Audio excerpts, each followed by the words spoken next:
Anaji Kaci. We're from Faith Church in Rochester, New York.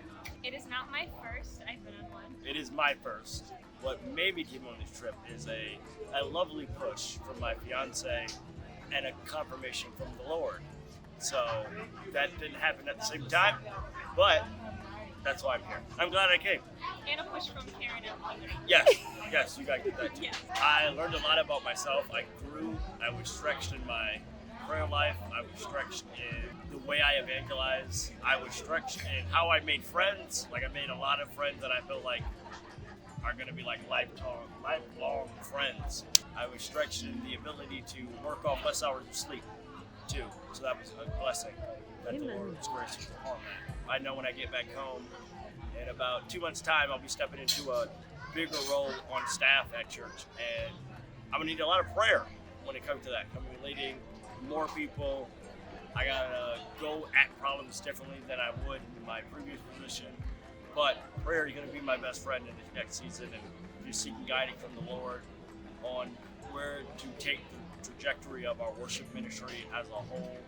I'd definitely say prayer as well, although we definitely do a lot of that. I think for my personal time, I take that back definitely.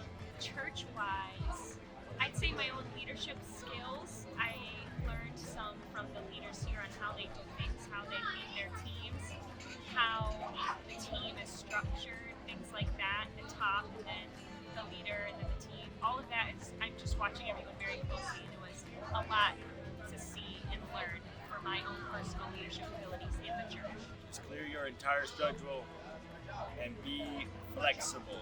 As Evangelist Matias said all week, we must be flexible, and this is about souls, and that has been evident this entire trip, and I'm glad that perspective was laid out for us at the top of the trip.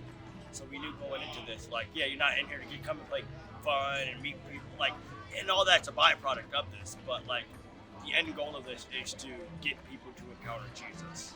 I would recommend it, absolutely. Oh yes, I also would recommend this. Yeah, I would recommend it, and I'd say the person or people definitely need to understand the vision of what's going on regarding souls, and that this is not, a vacation, and that you need to be prepared to be flexible. So everything you said, I agree with.